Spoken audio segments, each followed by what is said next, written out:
Welcome back to Murder with Friends. Today we're talking about Edmund Kemper. We're going to jump in with his descent into murder. He was released from the Atascadero State Hospital in 1969. He moves back in with his mother to Santa Cruz, California, and he tries to assimilate into everyday life and tries to be a normal person, but it's just not really working for him. He tries to get a job as a police officer. He really wanted to be a police officer, but in fact he's too tall at 6'9" to work on the police force. So he then takes a job for the California Highway Department.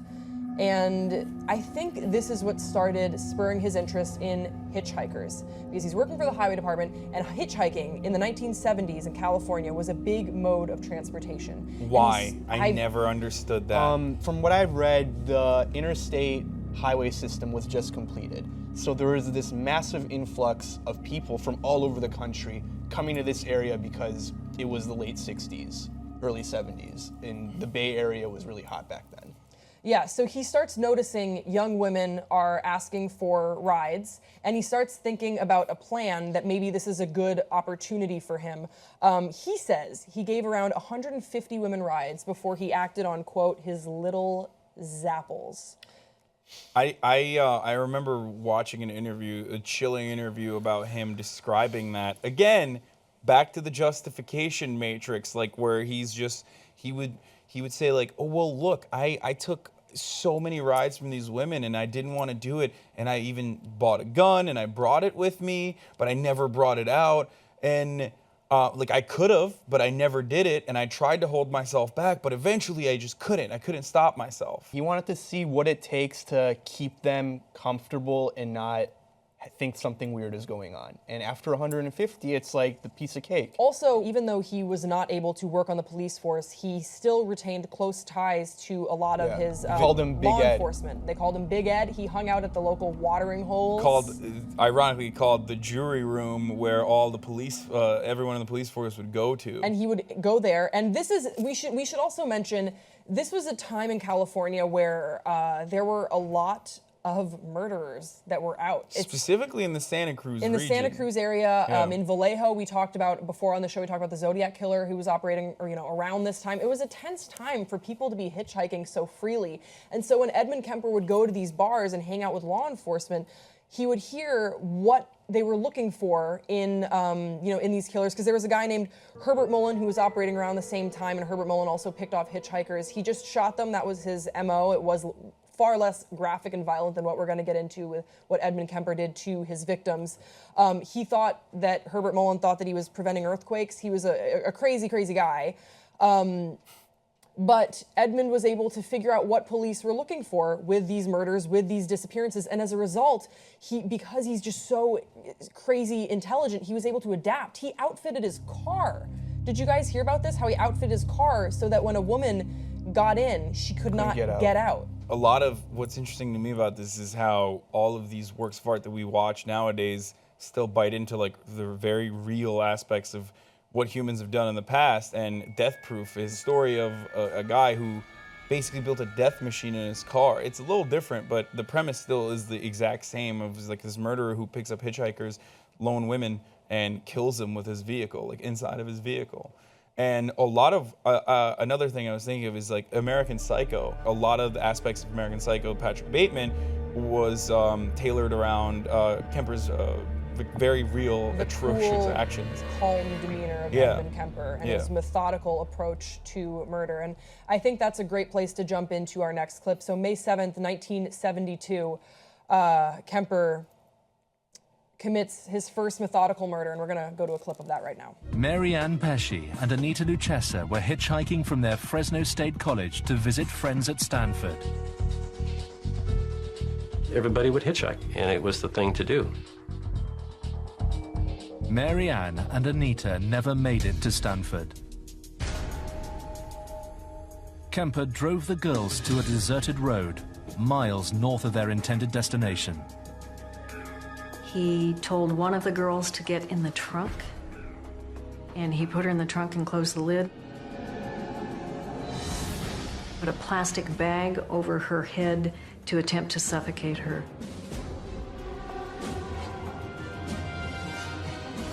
Mary Ann fought back. Enraged, Kemper took out a knife and stabbed her repeatedly.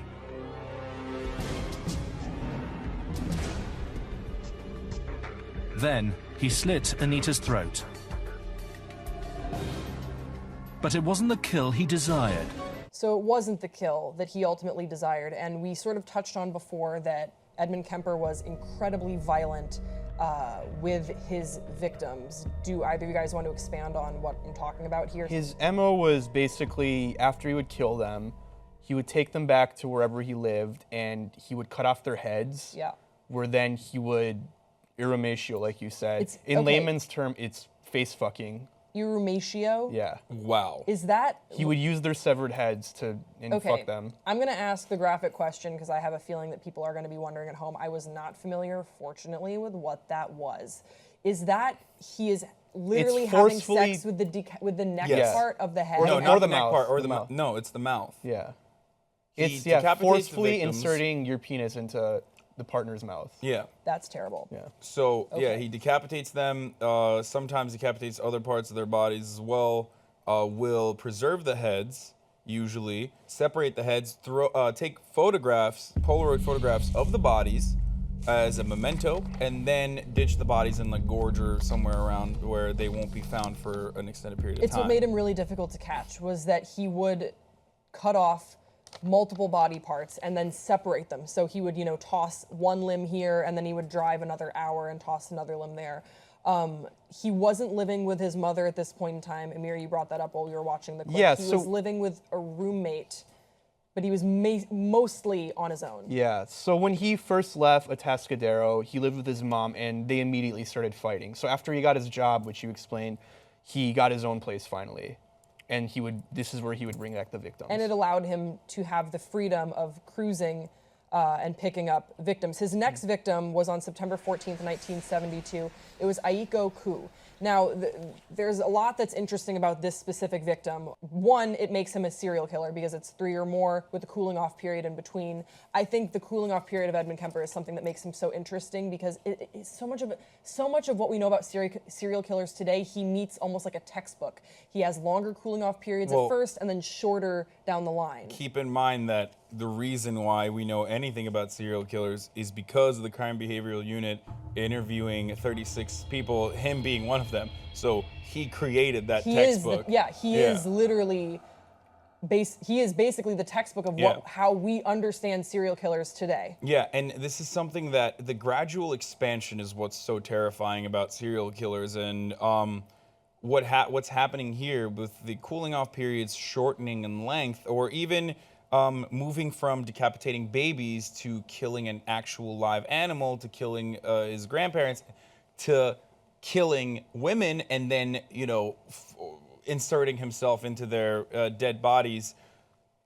As you see this trajectory of increased violence, and that's why in the FBI crime analysis, they'll usually, in order to catch a psychopath, one of the things they will look at is, and I don't know if Amir has been on the show and mentioned this before, but I've told him this before, where they'll cut leather. Like, a lot of psychopaths will... It's my favorite thing you've ever shared with me. They'll first start off by cutting leather because they want to feel how it feels to cut leather. Flesh. And, to cut human flesh. And then they move gradually into more and more dangerous things. It's like, and the way Edmund describes it in one of the interviews is really interesting because it's about addiction and the way humans are addicted to things. He describes his mania, his need to kill people in a similar way that an alcoholic needs more alcohol, or a drug addict. He's like, you start off with a sip of beer and then you want more. You like the high that you're getting, you like the rush that you're getting, the feelings that alcohol gives you, and then you want more and more and more until you succumb to alcoholism. And it's similar with him in that regard, and he knows that and he mentions that. I actually want to read some of these quotes because I feel like they would fit in really well right here. Okay. That Edmund said. So going off what you were saying, one of his quotes was, "I was raging inside. There was just incredible energies, positive and negative, depending on a mood that would trigger one or the other. And outside, I looked troubled at times. Other times, I looked moody. Other times, perfectly serene. Not very sane. But again, people weren't even aware of what was happening." And then going off how he would kill his victims. These are the most fucked up ones, but you know the head's where everything is at. The brain, the eyes, the mouth, that's the person. I remember being told as a kid, you cut off the head and the body dies. The body is nothing after the head is cut off. Well, that's not quite true. With a girl, there's a lot left in the girl's body without a head. Oh, that's fucking gross. Just really quickly, Hasan, when you were talking about the evolution of Edmund Kemper, you said babies, pets, you meant dolls, right? He would decapitate dolls. Yes. I just wanted to make sure because Yeah. I was going to be like, did I not read that he was decapitating sorry. babies? That's okay. I just wanted to clarify for our viewers that there's it the was skull right there. It was a baby skull dolls. right there. So let's talk a little bit just the other murders. So there's Nikoui, who he killed in a very similar fashion that we've talked about before. Notable about this murder is that it made him officially a serial killer. Also, he locked himself out of the car while she was in the car, but he was so charming, he had gained her trust so much that she let him back in the car after he had already threatened her and said that he wanted to kill himself that night. He had this whole way of speaking with his victims to gain their trust. It wasn't enough just to kill them. He wanted to have that interpersonal Lure them in with a relationship with false them. sense of security. The next day, he went to his psychiatry appointment with her body in the trunk of his car. It was that appointment that they then said, hey, Edmund Kemper, you don't need to come here anymore. It seems like you're doing great. Your job is fine. You moved out of your mother's place. You're living on your own. So you don't need to come here anymore. He drove away with Nikoui's body in his trunk. His next kill would be February 5th. So, his next kill would be January 7th. So if we're keeping track of this, he went from May to September to January. So again, we're seeing a shortening period here. He killed Cindy Shaw, again, in the way that he has now gotten away with so many times before. What's notable about Cindy's death, her murder, is that he buried her decapitated head looking up at his mother's house. Yeah. Because he said that his mother always wanted people to look up to her. Or his mother So always fucked looked up. down on people. It's so Yeah. fucked up. So then his next kill would be February 5th, 1973. And by this time, Santa Cruz is on high alert because people are missing. There are shuttle services for the local university, making sure that their students don't hitchhike, that they get to where they need to go, point A to point B, safely, but people just didn't listen. He picks up... At what point do you stop hitchhiking? Like, come on. I mean, by the Well, way, now we have- we say this, and yet we walk into strangers' cars every single day. With Uber. With Uber, yeah. But I'm just saying, like, listen. I mean, Uber is definitely... Okay, I didn't mean to terrify you. Uber is definitely a little bit safer because there's so much... Just like, a we little, have though. phones. It's a It's lot not the safer. 60s. No, but we have phones. It's not the 60s. But still, this very same thing could happen. It just wouldn't be a serial killer because Uber keeps track of all of this stuff going on. So if they killed one person instantly, they'd be caught. They'd be like, okay, well, this ride was terminated. I believe that if Edmund Kemper was alive in 2016, he is alive, but if he was operating active in 2016, he would find a way to outsmart the system of Uber. So here's what I was going to say about the victims. Now, with a lot of killers, you see a resemblance between the victims. Usually, I mean, a lot of the times it's women or young girls. They're the most vulnerable, easiest to like charm and then also physically intimidate. But with Edmund, they weren't women that looked similar to one another. As you mentioned, there was an Asian girl there as well. Like that's really interesting because usually with killers, you see this design where in their minds they have this ultimate final goal of killing someone. However, it's usually people that their victims, the people that they target, are usually in one way, shape, or form. Usually, I keep saying usually. Oh my God, physical attributes that are similar to that final victim, that final target. And with Edmund, it was not that. It was not that, but he was still sort of gearing up for the ultimate kill. Exactly. He kills Allison Liu and Rosalind Thorpe at UCSC.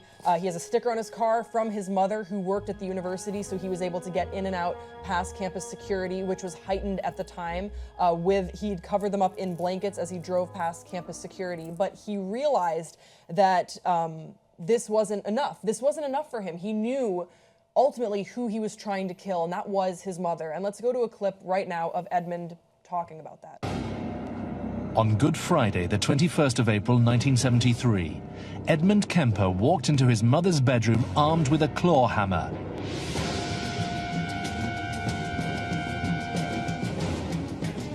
and beat his sleeping mother to death. All of the rage pent up over all of these years, he finally put forth on this woman.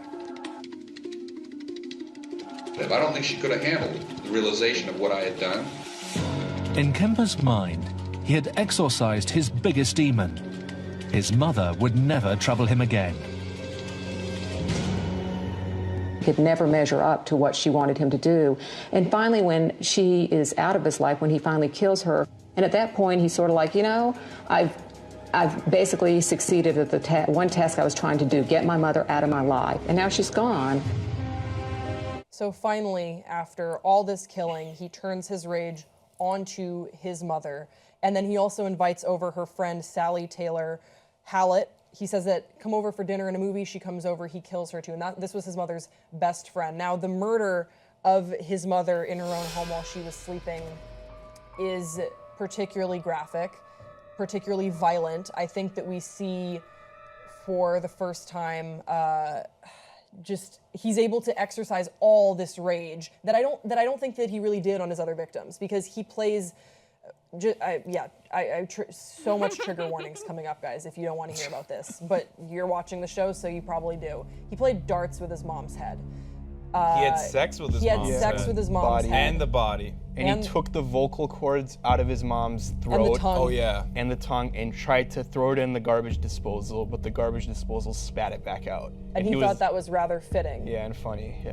Yeah, okay, so what's particularly interesting is that the final kill that was supposed to be the final kill, and like I said, we know that these sort of serial killers they're very methodical, and they have these like weird symbolisms around their murders. What's really interesting to me is that it seemed like he wasn't satisfied. Like, his mother gave him so much torment that throughout his life, that he wasn't just satisfied with all of the things that he had done to her corpse, but then he also killed her best friend after. Well, so instead of stopping there and being like, I'm done, and then calling the authorities, he murdered his mother's from best what I friend. read, he kind of wanted to throw off police by doing that, to make it look like, because he said it would have been too obvious if I had just killed my mother, because they would be like, oh, of course it is. So I called my mother's friend too, to make it look like this other thing, like someone may have come and just killed everyone there. And anyway, we can start talking about like what happened after he killed them. Let's talk about this. So after he killed them, he gets in Sally's car and drives away. He drives all the way to Colorado, and he sort of thinks that the bodies are going to get discovered and that it's going to be big news, and they're going to be looking for someone, and he can sort of watch the case from afar, but he realizes that the bodies have not been discovered. And so he calls them on April 23rd, 1973. Calls the authorities. He says, hey, I killed these two people. You're going to find these two bodies. And because he says that it's Edmund Kemper, and they knew him, as Big Ed from the bar, they didn't believe him. And they said, hey, could you call back another time when there's someone else working? We're busy. Like, we're working. Yeah, we're working right now. We don't really, There's a lot of murders going on that we're focusing on. I don't know if you've heard, but a lot of people are dying. Ed, Yeah. This isn't funny.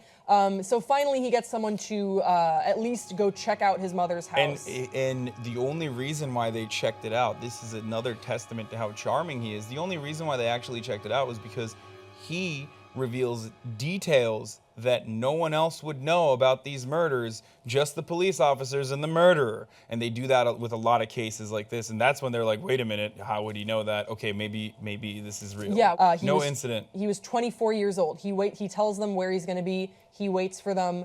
I heard a story that when the police arrive, he's by a phone booth and they say, put your hands up. And he's so tall, he puts his hands on top of the phone booth. That's how towering of a guy this was. And then once Edmund Kemper is behind bars, I guess the next chapter of his story unfolds, which is just inside the mind of a serial killer. This guy basically wrote the textbook on what we know of a modern serial killer. And in part 3, we're going to tell you all about that.